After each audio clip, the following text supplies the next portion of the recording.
Welcome to the How Soccer Explains Leadership podcast, where we explore leadership principles through the lens of the beautiful game. Welcome back to How Soccer Explains Leadership. Thanks again for being a part of the conversation. Thank you for downloading it, but more importantly, thank you for engaging and using what we're talking about on this show in your life, in your leadership, in every aspect of your life. Hopefully, you're able to use these things we're talking about, and that's kind of the point of this show, is that soccer does explain life and leadership. I'm Phil Dark, and with me is my co-host and brother who just celebrated his 40-something birthday. You know, he's super young, so I don't even know. I forget how old or young Paul is, but happy birthday, brother. Paul Jobson, how you doing, man? Thanks, man. Appreciate it. For my birthday, I got a cold, so I apologize for the voice, but we'll work through it. We'll persevere. You know, we'll make it happen. But no, it's been a great holiday, Thanksgiving. Upon recording this, we've just gone through Thanksgiving holiday and also just great time with family and connecting and just really thinking through those things we're thankful for. Definitely thankful for this podcast and Phil, your friendship, of course. Obviously very thankful for our guest we're going to have on today too. We'll get to her in a little bit. She's a great friend of our family. So a lot to be thankful for, but yeah, things have been great here. But how about you guys, Phil? What happened over Thanksgiving in the Dark household? First of all, I think a lot of the listeners are going to go, I kind of like the raspy radio Paul voice of the little sickness. That's there's something there. I don't know. Just I'm not saying be sick all the time. I'm just saying it's kind of a cool little, appreciate that. It's like that radio voice you can do now. You can kind of have that. I could do the weather later. I know you like when you could. Yeah. Well, we know I was kind of disappointed that the weather forecast didn't happen, but that's okay. That's okay. It's a little cool. It's 60 degrees here. Okay. All right. There we go. Now it's a complete episode of How Soccer Explains Leadership. We got the Waco weather. Our Thanksgiving was great. I mean, it was soccer filled because we did the Surf Thanksgiving Cup with Kirsten, with my daughter. And it was fun. It was just a great weekend. Beautiful weather down there as usual. Got to connect with some great folks there at the tournament and just had a really good time with family. So I'm very, very grateful for that. As I've said, grateful for you, Marcy, and that we get to do this podcast together and just do life together, really. And so on that note, this guest we have today, Ruth Brennan Morrey, is a good friend of your family, as you said. You guys got to go down to Guatemala together to do some work with Warrior Way, which is really cool. And Ruth does so many cool things, and we're going to get into that in a few minutes. But before we do, Ruth, how are you doing? I am doing fantastic, actually. I'm so happy to be here with you guys and humbled to be on this great show. So pleased to be here. Well, I'm always, humbled to have guests like you, and then to even hear you say great show. I hope other people are thinking that too. So hopefully that is what people think when they listen. That's what we're hoping. I'm glad that you've been able to glean some stuff from what we talk about, from the great guests that we do have on it, and you're definitely one of those.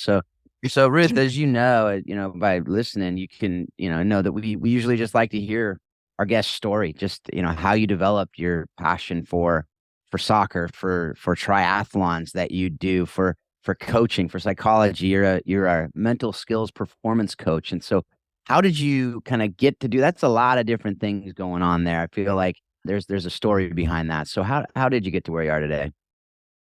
I think that my story began when I was really young as a tomboy, growing up in my hometown of Rochester, Minnesota. And throughout my childhood, I was playing with the boys, had a ball at my feet. My parents gave up washing the garage door from ball marks because they knew that just the next day I would be pummeling away again and again and again. And I think when I think about my childhood, it was just all about just play and have fun and be with friends, and then play when the friends weren't there on my own and go to the fields on my own. So it was very much kind of like self-regulated play. And then when I was in high school, I did really well in my high school, and my club team was recruited to play at University of Wisconsin-Madison, and played 4 years there too with Marcy Miller before she transferred, and then played semi-pro with Marcy on a team called Chicago Cobras. And then shortly after that, I decided, after my NCAA eligibility ran out, I thought it would be kind of fun to run a marathon.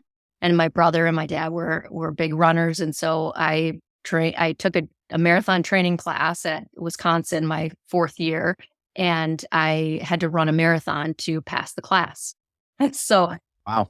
I trained for it. It was probably one of my most difficult courses I've ever had to take, because you had to learn about physiology, nutrition, training responses, and then also do the training too. So there was a high degree of attrition in that class. I think we started out with 30 and ended up with 8 who actually finished the marathon. But then from there, I think I came in 3rd place in that first marathon, and I knew that I had more in me. And so I recruited my brother, my older brother, who I wanted to be like from when I was, 4 years old, my idol.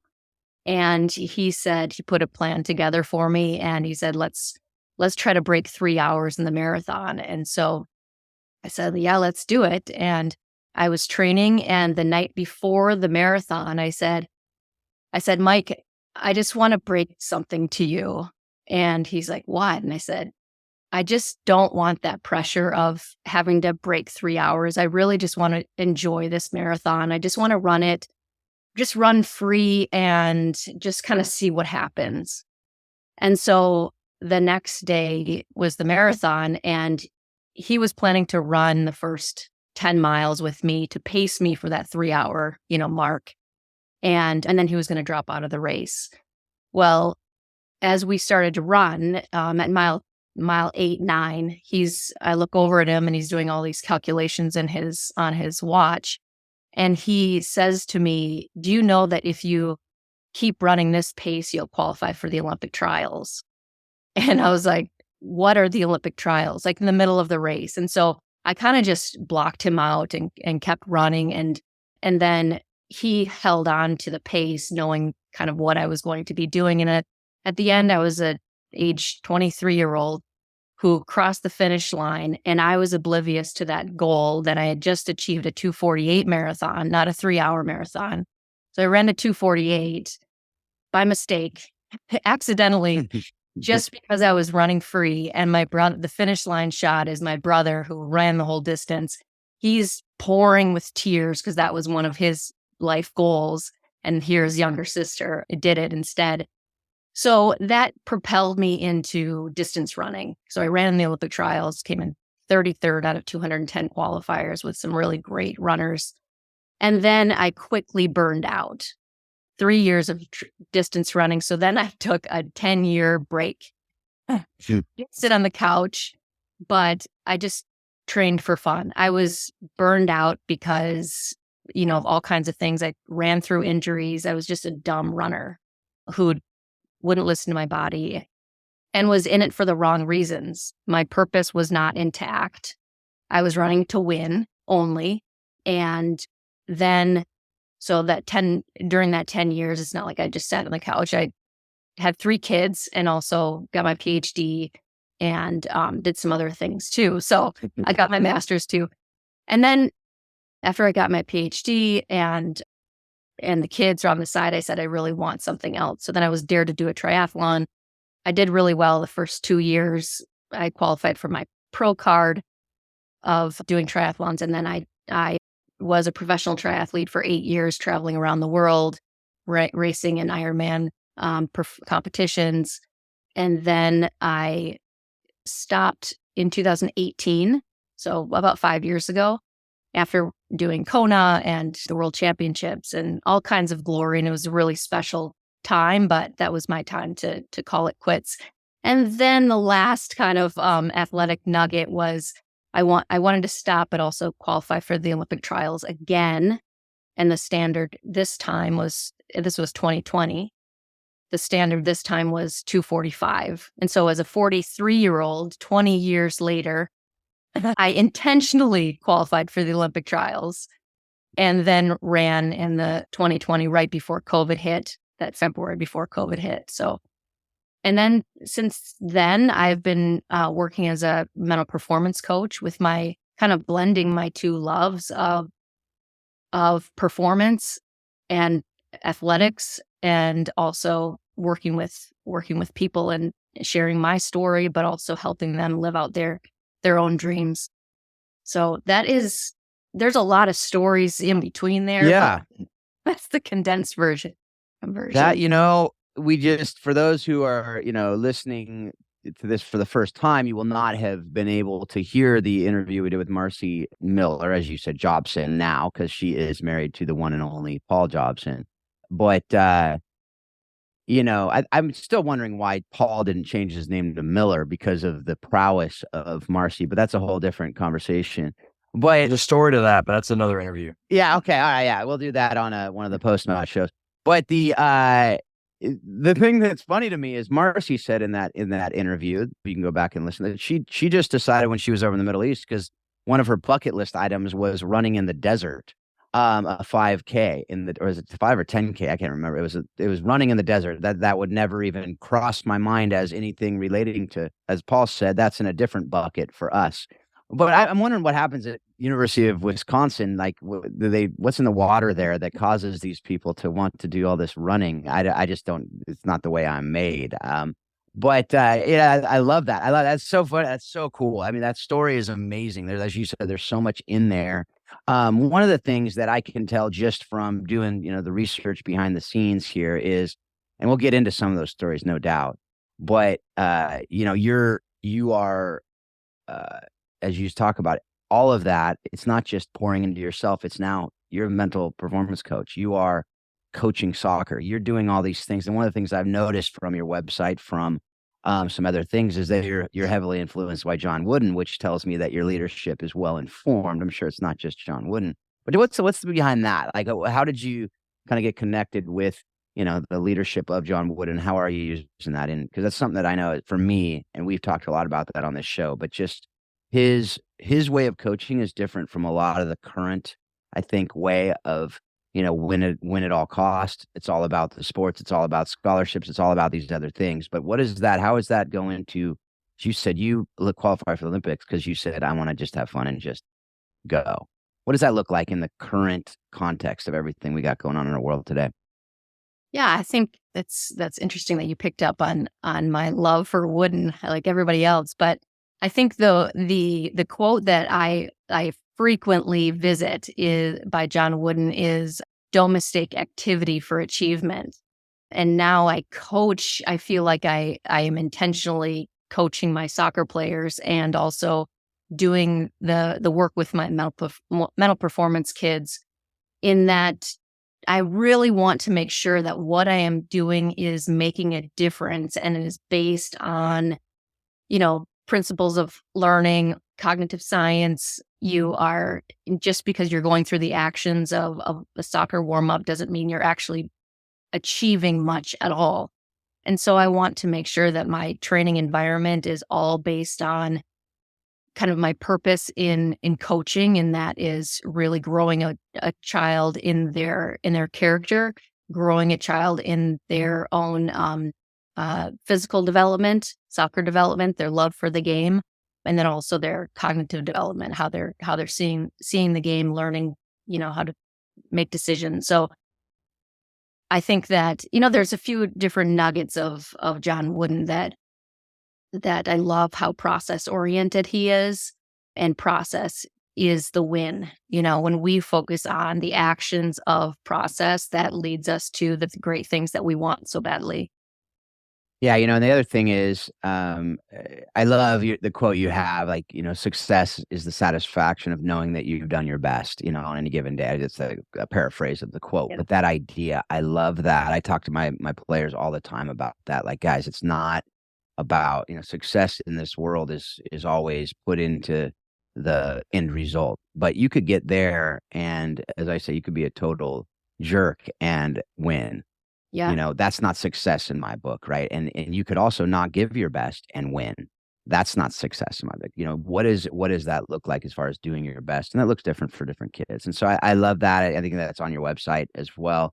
But yeah, that's something I picked up on because I too, and we had Corey Close on, who was the women's basketball coach at UCLA. She got to be mentored by him for 15 years. So I love just kind of that common theme. We've had a lot of these on the show with Wooden. So folks, if you haven't read anything of Wooden, definitely go out. The Pyramid of Success was, even if you're not like a huge, Wooden fan. Well, if you're a Ted Lasso fan, know that Ted Lasso was inspired by John Wooden, and that was on his wall in his office. But anyway, that's just a little side note that I saw. But the other thing I wanted to just really quickly, we've talked about what Warrior Way Gives has done and going down to Guatemala. You went, I don't know when you went down exactly, but I saw that you went down at some point. What did you learn on that trip, and how did that impact your life? So I went to Guatemala 2 years ago, and then again this year. The first year I brought my daughter Shay, who was 15 at the time, and this last year in, when was it, July, Paul? Mm-hmm. Yeah. In July of this year, I brought my son Finn, who is 13. So it was Finn and about 9 other little boys running around together, having a great time at the Jobsons. And you go down to serve, and you realize you come back home with more than you ever would have, even dreamed of.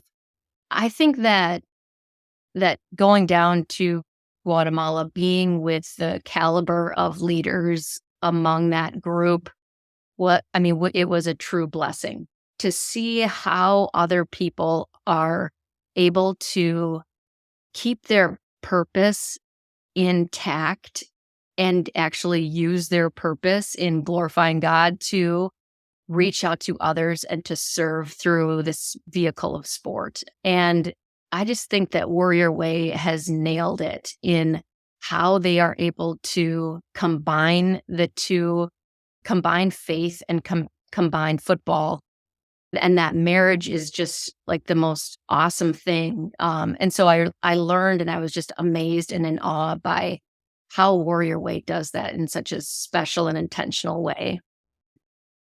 And, I think it was wonderful to see, my own kids come back and be touched and be changed by that forever as well. So.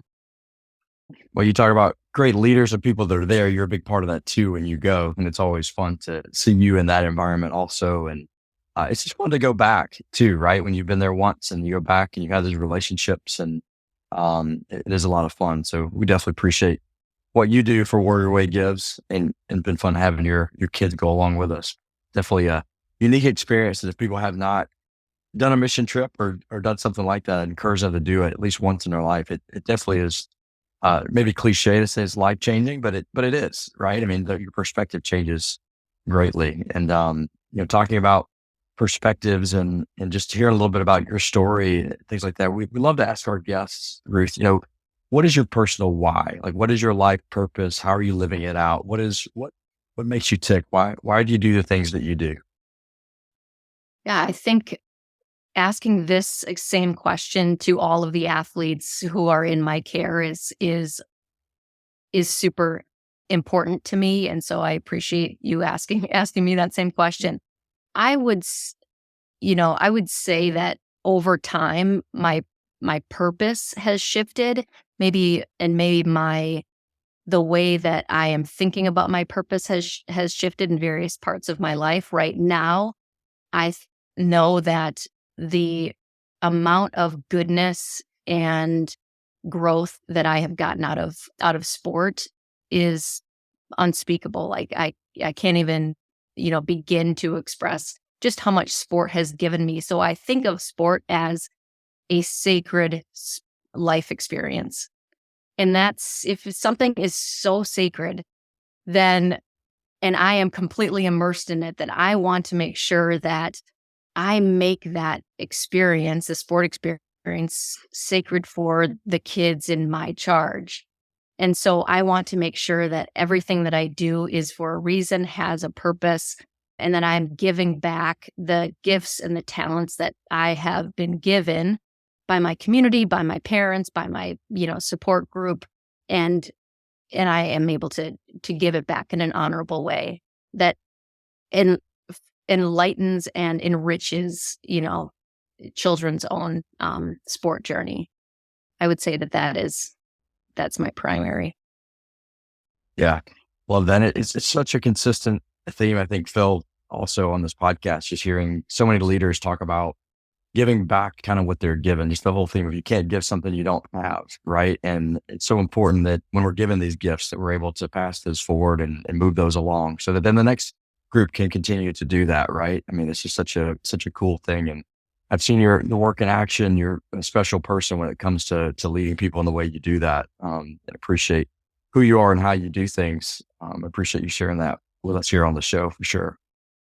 Yeah, I totally agree with that. We got so many people who are consistently just great leaders that, almost all had something that they had in their past that was something that caused them to go into leadership, and it was like actually doing that as their profession. Because we all lead somebody, right? We all know that.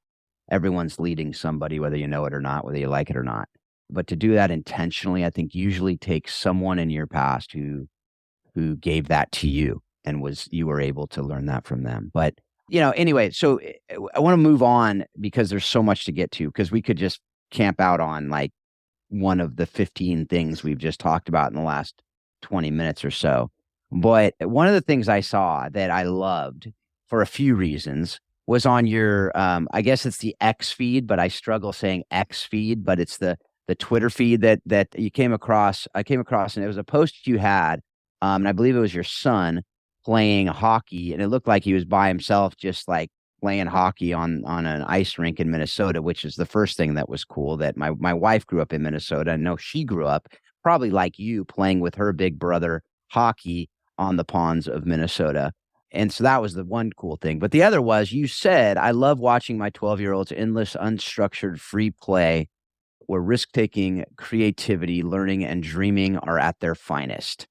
That unstructured free play is something that we unfortunately don't have a lot of in our youth today. It's usually structured play. It's usually just heavily coached play. But can you discuss the benefits of unstructured free play and all that we miss because the vast majority of our kids' margin is filled with structured activities? Yeah, I think when I'm working with an athlete, just on a weekly basis, I might ask them the question: when do you feel most free when you are playing your sport? Like, when do you feel free? Your thoughts aren't getting in the way of your performance. When do you feel like most creative? And most of the time, it is that one time where the coach didn't show up, or or when I'm by myself just playing in the backyard. And those types of instances are less frequent, I know, but it's usually a memory from the past where they have just felt free. And I think that that's what unstructured play does for kids. They have no, I call it kind of shackled thinking, when you feel like you have certain rules or parameters in which you have to play the game, and you just play unshackled. You play with freedom and creativity, and you are learning. And people think, oh, well, the coach isn't there, you're not learning. But as we know, neural development and learning happens when the brain is able to process things on its own, make its own schemas and scaffolding unfold. We don't need a coach there. We just need a ball and experimentation. And then knowing that a lot of the skill acquisition that we have is not because someone's teaching it to us. It's just failing without judgment from others or the perception of judgment from others. And that's just so key. We have to be able to fail over and over and over and over. But if we are scared that our friends are going to make fun of us, or coach is going to say, let's not dink around with that now. We're not doing that now. We're not going to do, rainbows or whatever it is, or those moves. We're just going to keep it simple. And then we wonder why our kids don't have creativity on the pitch. I mean, that's the answer. So I think that the more touches we have on the ball by ourselves, and then also playing 2v2 with neighbor boys, that was me growing up, and battling it out and finding that kind of mental durability and that mental kind of, I don't like to use the word toughness, but mental durability and strength and picking yourself up when you've gotten hurt and just keep getting after it, knowing that mom and dad are not looking and I am my own self making my own decisions. And I am, owning my own story in trying to get better on purpose. So, and what I do love, I think when I was looking at my son on the ice, it's just outside of our back door. We live on a little lake. And so I can be in the house drinking my coffee, watching him. But I can just see as he's skating around the ice that he's commentating to himself, same the way he does down in our basement. Here's Finn Morrey, number 10, comes on the right side, shots, come on. And that like gives you the energy and the emotion that you need, to just like imagine your greatest game. Your imagination is your greatest friend when we can use it in a way that's going to help facilitate our passion, our skill acquisition, our confidence. And, oftentimes he will shoot and then try to save the shot that he just made. It's just so brilliant to watch. I love that. You just brought me back to my childhood there. Just, it's the bottom of the ninth, 2 outs, full count, right? I mean, like I don't see kids doing that much anymore. Like it's sad. It's so sad to me. And all those life lessons, like you talked about, that you're learning from there. I mean, even to the point of like time management, right? Because if they go out and just play on their own, they got to know when to get home, like to deal with like how to deal with conflict. I think we struggle with conflict a lot now because we go to the park with our parents or to a practice with coaches. And so if there's any scuffle, you have someone there mediating it rather than figuring it out between yourselves, right? Like, which we had to do as kids, right? All those life lessons that are there. Plus, from a sports side, I mean, most of the great coaches out there see that the kids that played free play more as kids are better players. Because as you said fail, fail, fail. What is implicit in there is trying new things, which you tend to not do in that structured play because you don't have the opportunity to, which burns people out, which causes the creatives to just be crushed. And, it's kind of like those studies that say you ask a kindergartner how many ways you can use a paperclip and they come up with like 5,000. When you ask a senior in high school, they come up with 4. Mm-hmm. And those same ideas we see on our pitches across the country. And it just saddens me because I think you see the global game continuing to evolve because they're just going out and playing a lot more than we do here. So anyway, were you going to say something? I'm sorry. I thought it looked like you might. I think there is also, what I've seen in the trend that kind of drives me bananas too is coaches realizing, we really want to try to get the kids outside more. Okay, let's set up extrinsics so that, a kid who spends 20 hours during the day, make sure you log it. You get a $15 gift card to so-and-so or, 1,000 puck challenge. Let's see how many pucks you can shoot.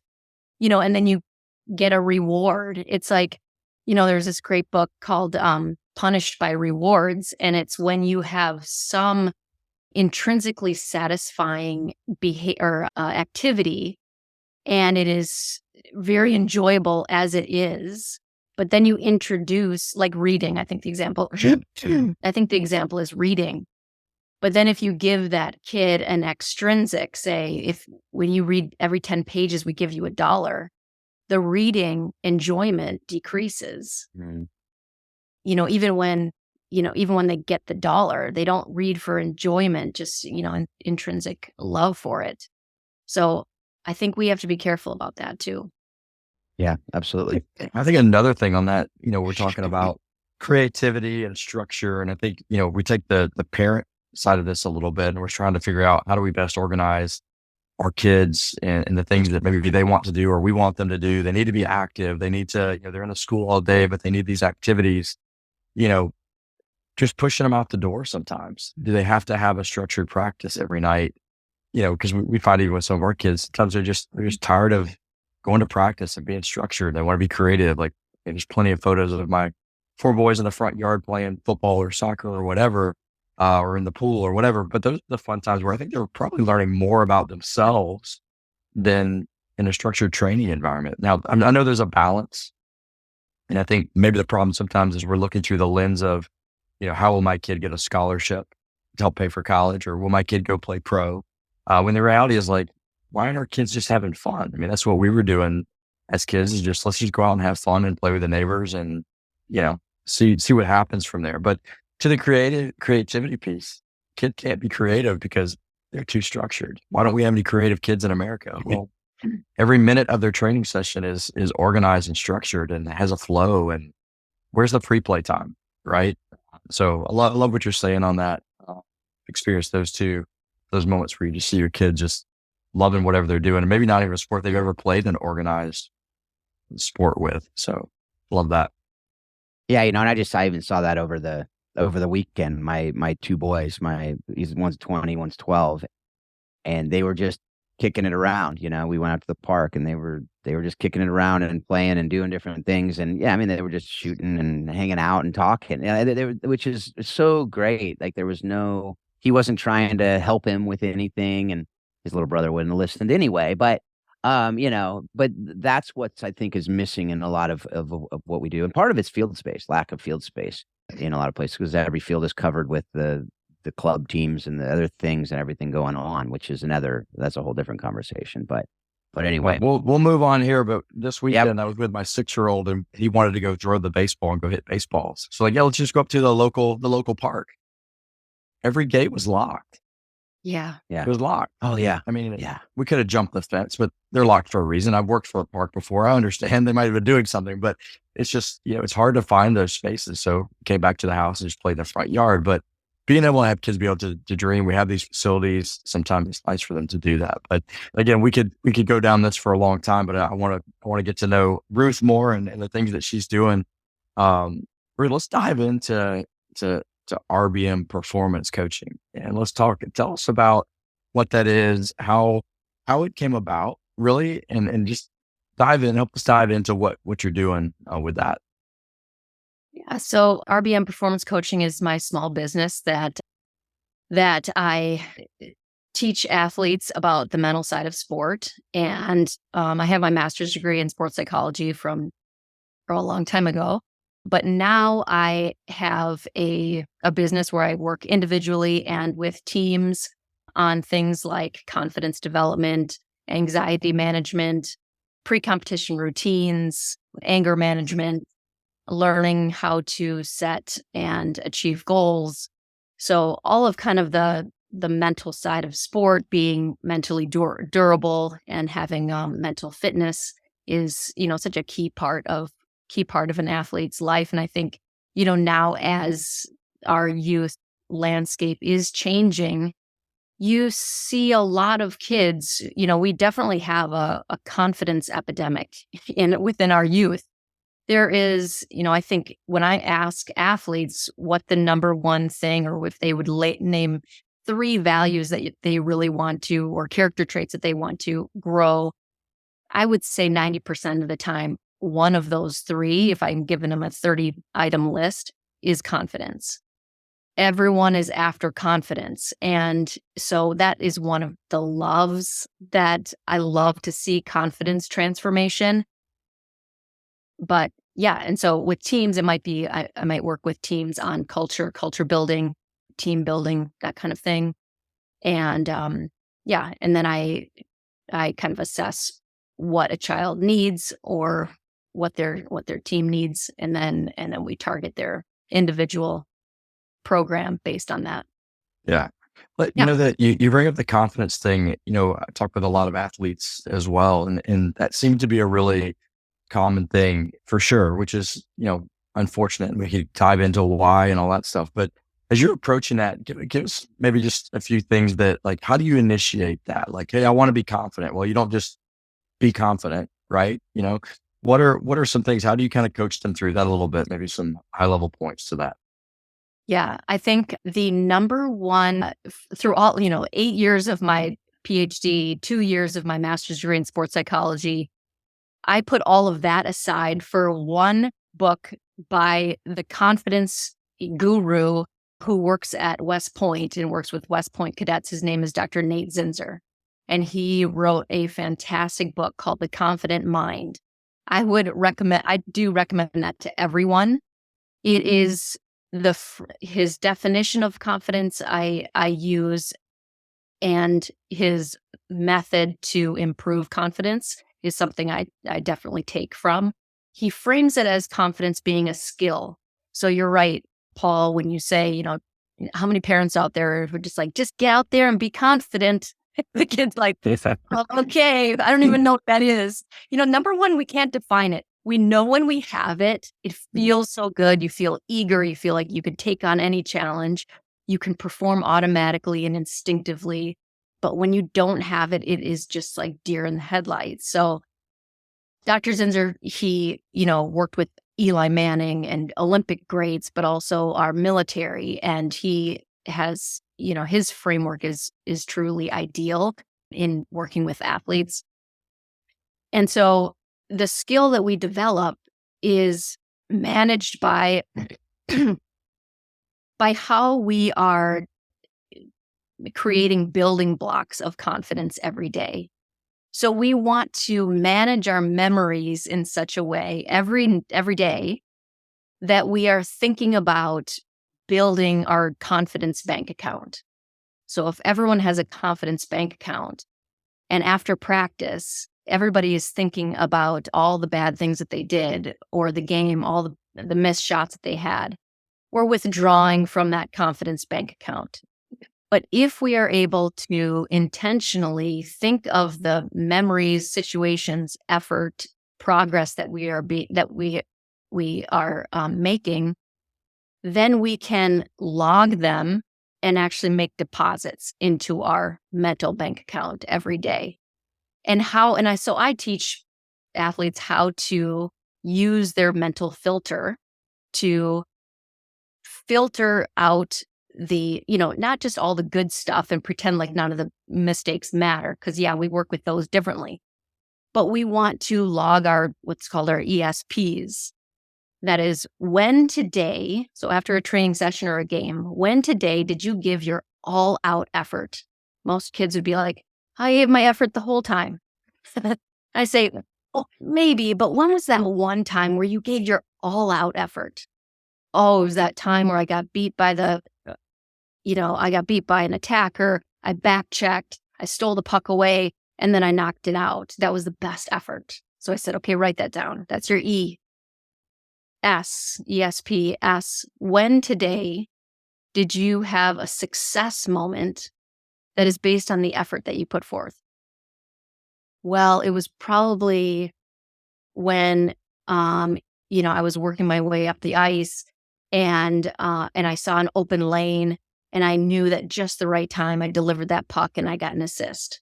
So that was based on his perception. It was based on his work ethic, his controllables. And then process, the P in ESP, is progress. When did you make progress today towards your goals?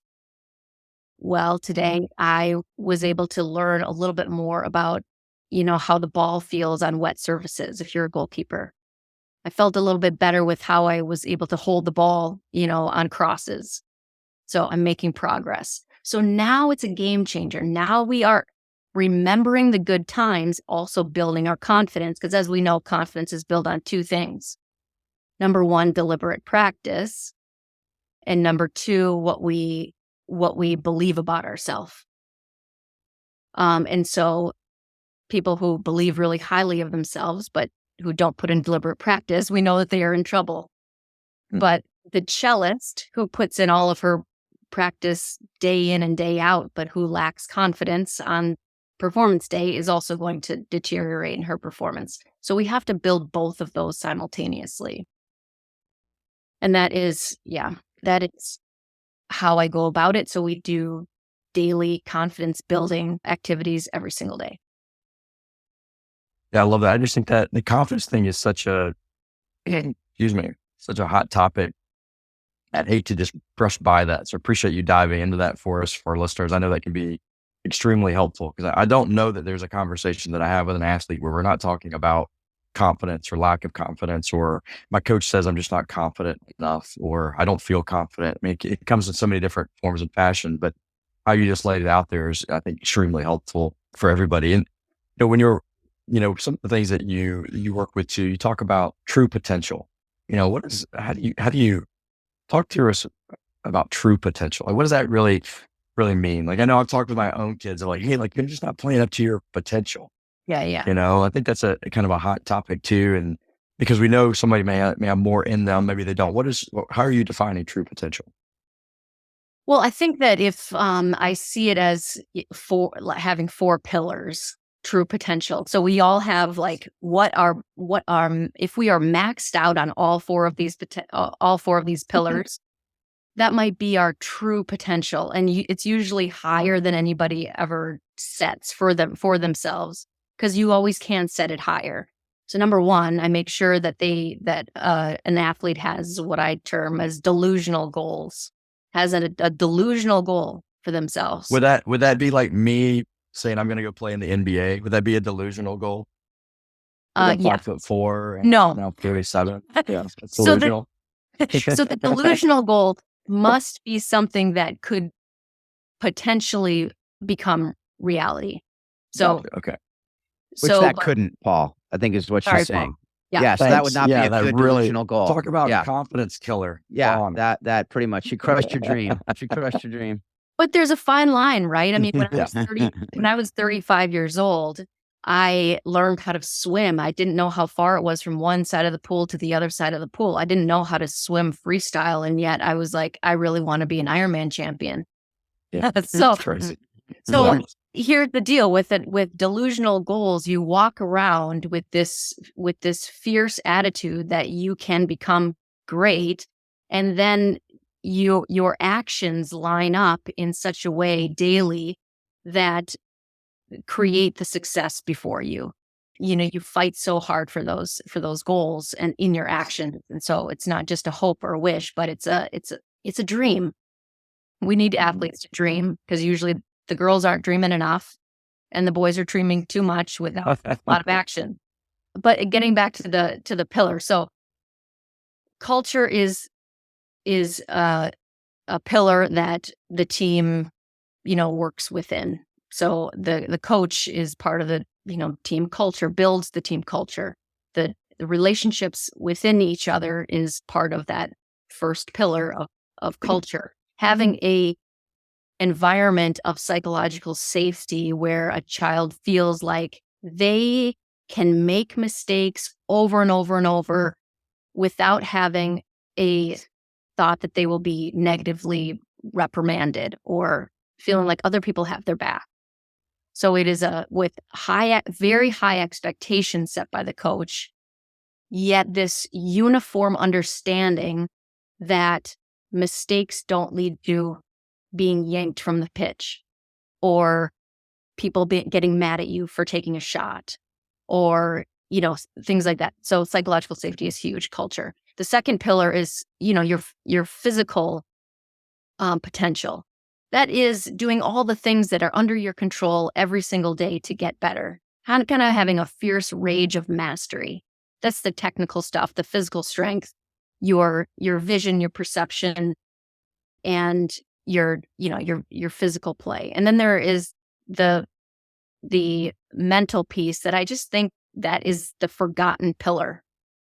Everybody knows that it is very important, and every coach and player would say that's more important than the physical pillar. But then they don't train within that to make it reality. They don't build upon it every day. They don't build somebody's confidence intentionally. Help them with their goal setting and goal achievement. Help them visualizing their best self, their dream self. Help them with their anxiety management. Help them understand what fight or flight is. And so there's the pillar of the mental piece is assumed that our kids will just learn it it'll just happen by chance.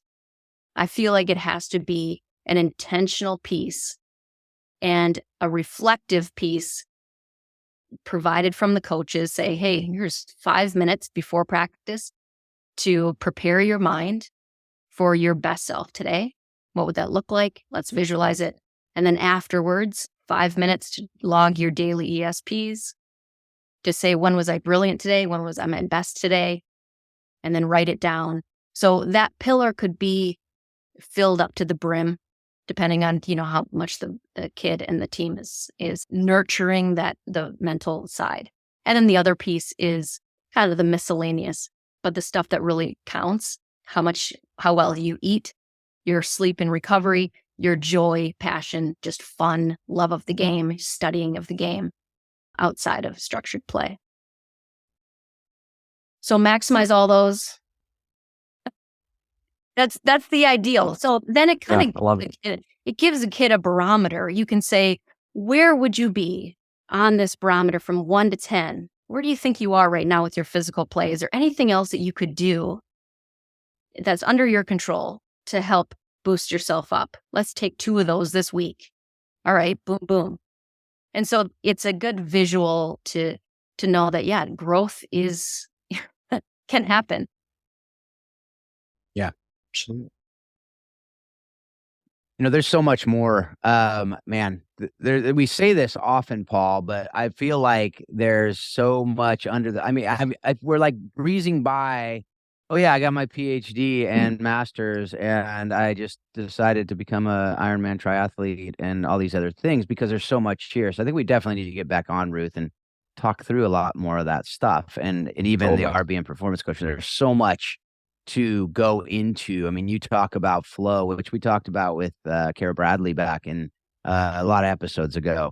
And I want to talk to you about that and probably I want to get you on another episode for sure. So we'll have to do this because we are kind of coming to the end, and I want to get to a few other questions that we have for you on this episode. But folks, don't worry, we're going to come back because I'm sure all you guys are like, well, why didn't you dive into that? Why didn't you mind that? And all these, these people who probably should be the podcast host instead of us, Paul, out there that are listening. But trust us that I'm not going to say there's a method of the madness. There may or may not be, but we definitely will get back on to talk. Yeah, whatever it is, it's something. Yeah. But I do want to. One of the other things that you talk about is this concept of ideal team family. Now, if folks, if you've listened to like 2 of these episodes of our show, that culture, that family, that team, that being great teammates, leading and loving well, all that is so core to what we do and why we do this show. But can you talk about that idea of ideal team family? What is it? Why is it important? And how can we get there in our teams? Yeah, I think when I think about my own soccer team family that I've helped create over the past 8 years, I coached my daughter's U17 team, but coached many of those players since they were 9 years old.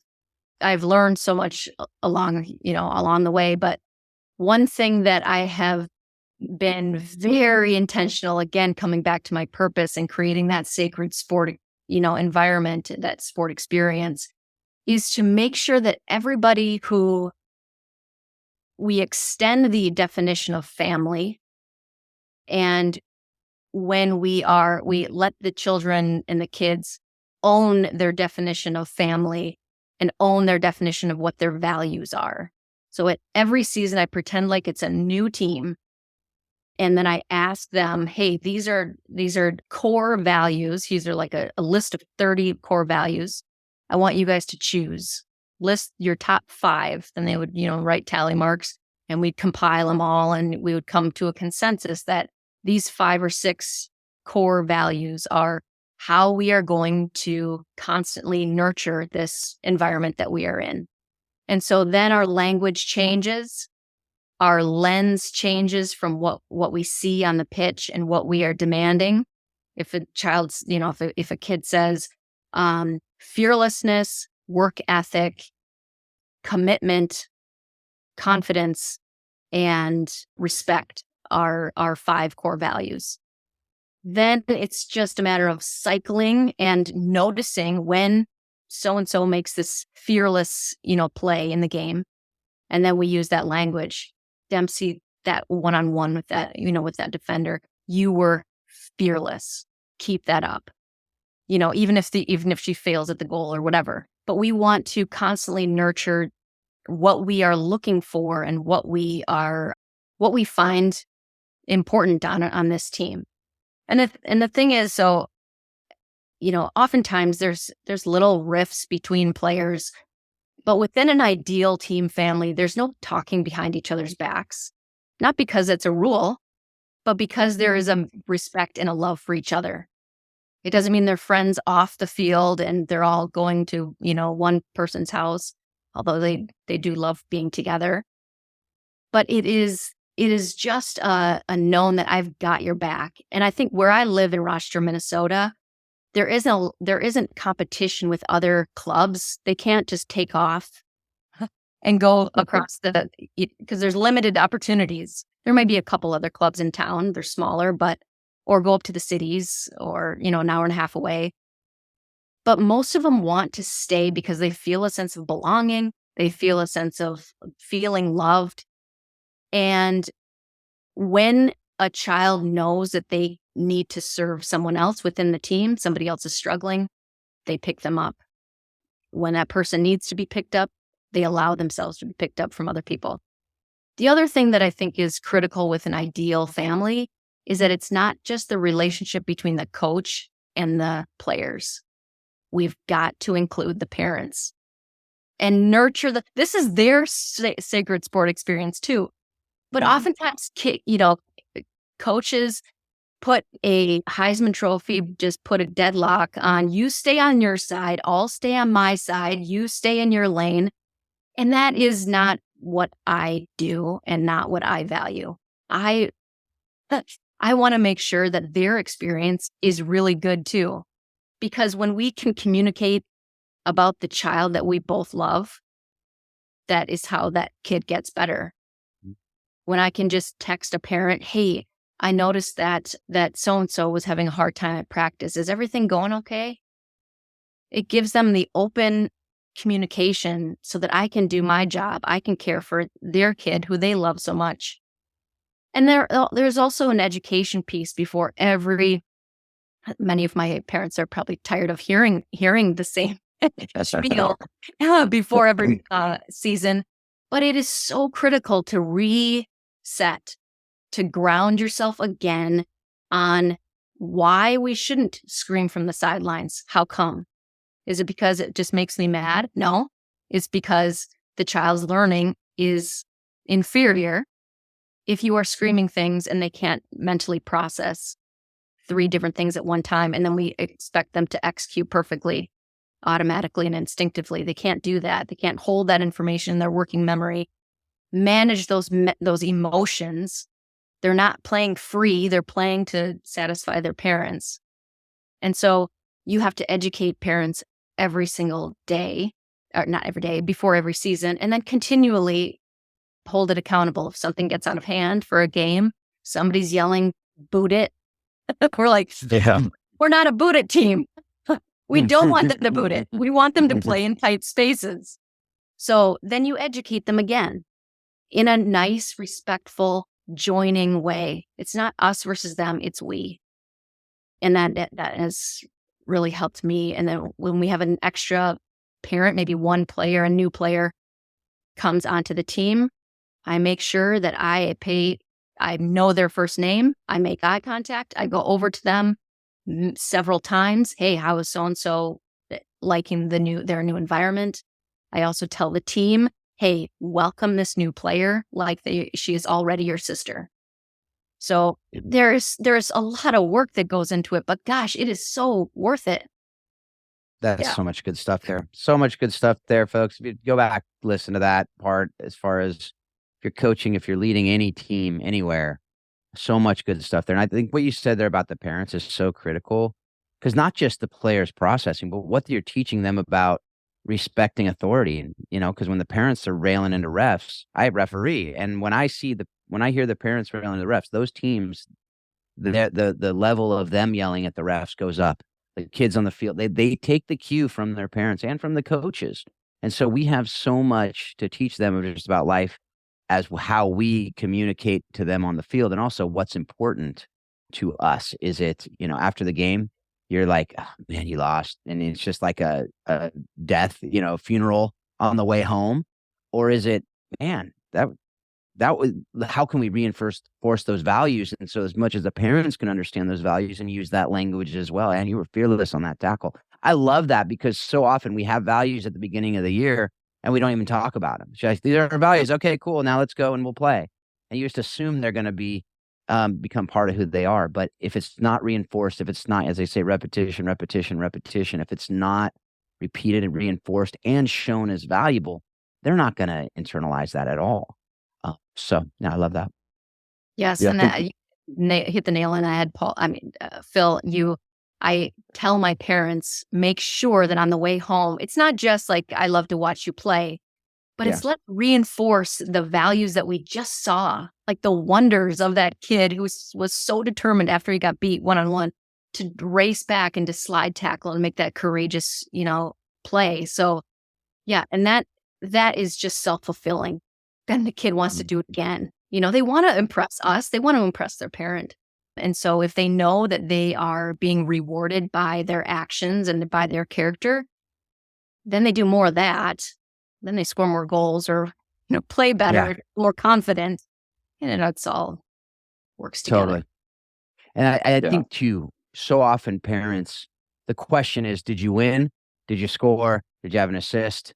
As opposed to, I love the ESP. Even like, what are the ESPs? Or what, have some sort of thing. And as a parent, find one or two things every game that you can say, man, you did that great. Usually, and hopefully not a goal, hopefully not an assist, because those are easy. That how you lost the ball and you went after it and you got it back. Or you took that angle and you help your defender. Things that other people wouldn't see. If you see that in your kid, most people aren't going to see that. And they all see that as like, okay, working hard is important to my parents. Like going after it. And as Paul, we talked about, like stick in, go into that tackle, go in hard. Yeah, that's so critical. Love that. Yeah. And I think, in conversations that I've had over the years with club coaches, club directors, on and on again, that the enemy of the team is usually the parent, and my question is always, well, what are you doing to help that process? Nothing, and it's like, okay, you can, like you're saying, you can solve a lot of those problems by addressing it head on and first. And I think a lot of parents would be shocked that they've been included in the process, and probably will really welcome it, because parents can feel that separation from the team. And you're so right. If you can get the parents on board and make them feel like they're part of the family, part of the process, you can go a lot further with that for sure. It baffles me when that's a problem that's identified, but the energy to solve it is easy up front, but the work you're doing to avoid it is so much harder in the end. So I'd love for our club coaches and directors and whatnot to go back and really listen to that again and really think of ways to involve parents. You're not asking the parents to coach. You're not asking their opinion of how you should play, but you can definitely get them on board with what are the core values of the team and how you're going to structure it, how you're going to run it. And it becomes more of a partnership for sure. And I actually love that. So we come to the part of the show where, we say all good things must come to an end. And I think we're leaving a lot on the table here, and I think it feels right. We probably need to get you back on at some point to dive into more of this, because I think so much of it is so needed. I definitely appreciate you coming on. But I think this is a question we asked everybody, Phil. Maybe I said that too early, but what is a life leadership lesson you've learned as a triathlete, as just, all the sports that you've done? What is a life lesson you've learned through that process that you've taken into how you go into performance coaching, and what are some of the big life lessons you've learned from your sport? Yeah, gosh, I honestly think that I may have learned, maybe because I was older, but I may have learned more lessons from my marathon and triathlon career than I did soccer back in my young days. And I think, so several is the answer, but taking the long road to success is critical. Knowing that process is the win, and the outcome is an extra. That would be something that I would say I definitely learned from triathlon in particular. So much work goes into into training to be able to compete at a super high level. And when you spend thousands of dollars to go here and there and to a race and things don't work out and you walk home with no money in your pocket as a professional triathlete, that takes a lot of resetting and knowing that there must be growth that is extracted from that experience. Otherwise, it is a total loss. So one of my, probably the most courageous triathlete that I ever competed against, her name was Meredith Kessler, and she had just a remarkable quote that has always stuck with me. And that is, never let success go to your head and never let failure go to your heart.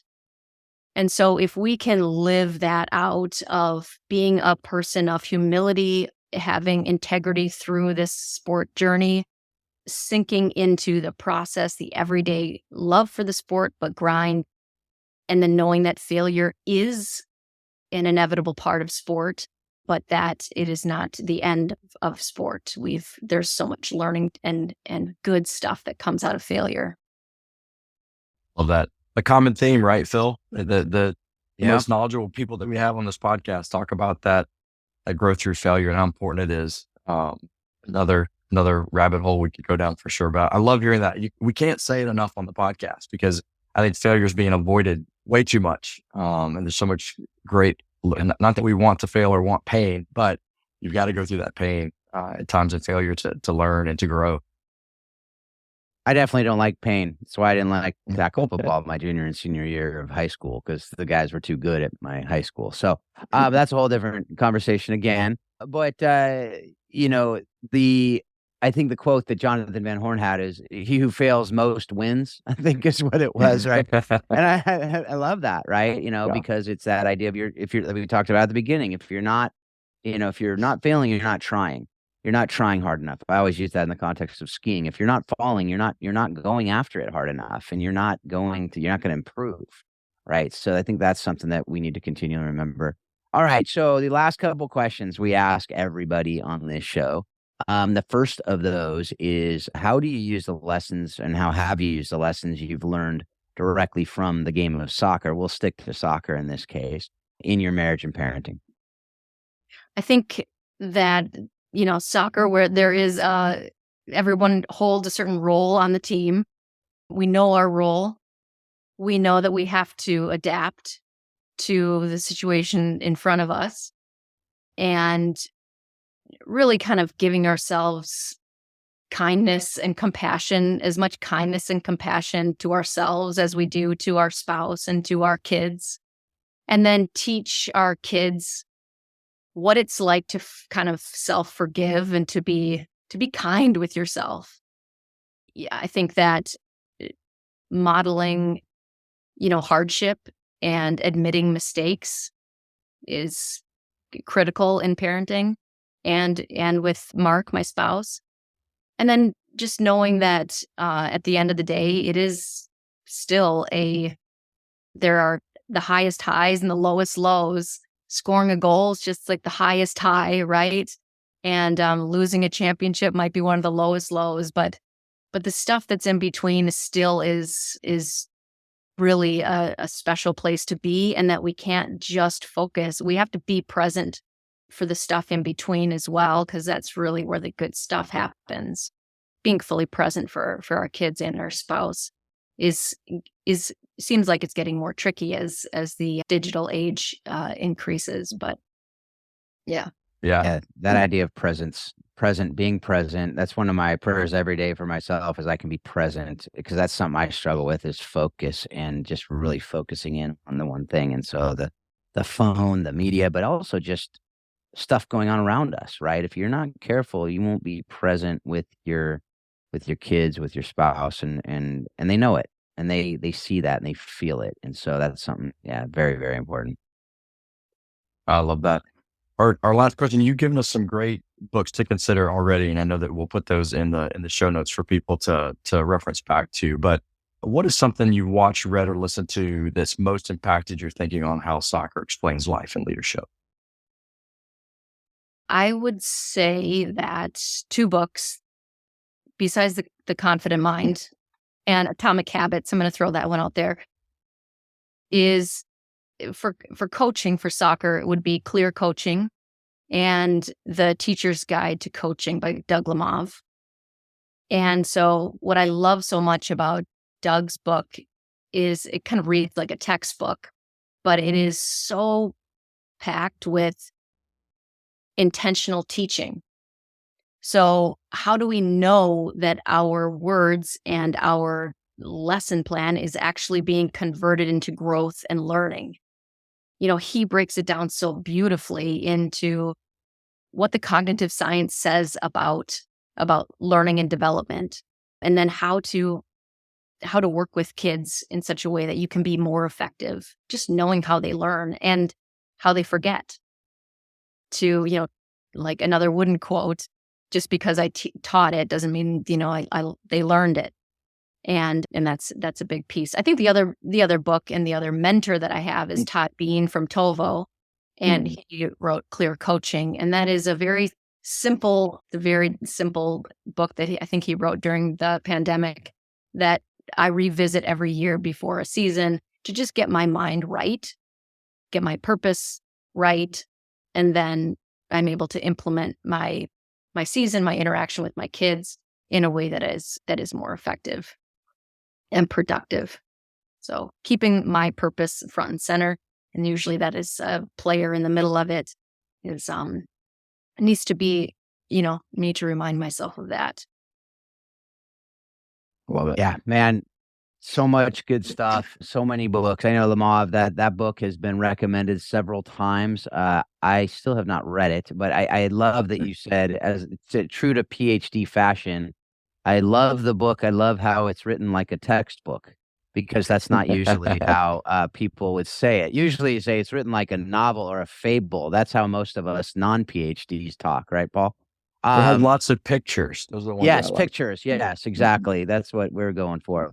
But no, it's in all seriousness that I can't wait. I actually have that book in my queue. I just haven't gotten around to it yet. I need to do that. But I know, and Clear Coaching as well. That's a new one. I know that we've heard that one yet, so look forward to diving into that too. But more than that, I'm just grateful for you, Ruth, and thank you for all you're doing. Thank you for coming on the show, yes, but more importantly, thanks for what you're doing in the lives of the people that you get to work with, and you get to coach, and you get to, be their performance coach as well, and for raising 3 kids and, doing everything else that you do. So thank you, Ruth. Appreciate you. Well, I've loved being on, just chatting with you, and again, I'm humbled by the chance to be able to share my story and share kind of a few methods that I use that helps me grow as a person, and hopefully it'll help other people who are listening. So thanks, guys, for having me on. Yeah, it's been Absolutely. awesome. Yep. And we will stay tuned for part 2 as well. We will have that, not sure exactly when, but we will make it happen, as we did with Brad Miller, because I think after that episode, we were similarly man, we missed half the outline, and they're just scratching the surface. So very much look forward to that. And folks, thank you again for being a part of this show. As we start a new year, which we will be starting once this releases, I just look back and go, man, I just can't believe all that God has done through this show, and will continue to do, no doubt. And so hopefully that includes you as the listener being able to take what you're learning and engaging it and using it in so many different ways in your life. But what we always also talk about, we'll have in the show notes, is Warrior Way, which we did mention at the beginning of this episode, just what Paul and Marcy are doing out there in Waco and Guatemala and elsewhere. warriorway.com. You can check that out. You can also go to Providence World, find out what we're doing. That's basically Providence World fuels this show. And so you can go check that out, as well as Coaching the Bigger Game. We have the links to all of that stuff. You can check it out at the show notes. If you don't know where that is, it is howsoccerexplainsleadership.com. A lot of people get this podcast elsewhere, so that you can go check it out there. And as always, folks, we hope that you're taking what you're learning and you're using it to be a better spouse, a better parent, a better friend, a better coach, a better leader, better in everything that you do, and continually remind yourself that soccer does explain life and leadership. Thanks a lot. Have a great couple weeks.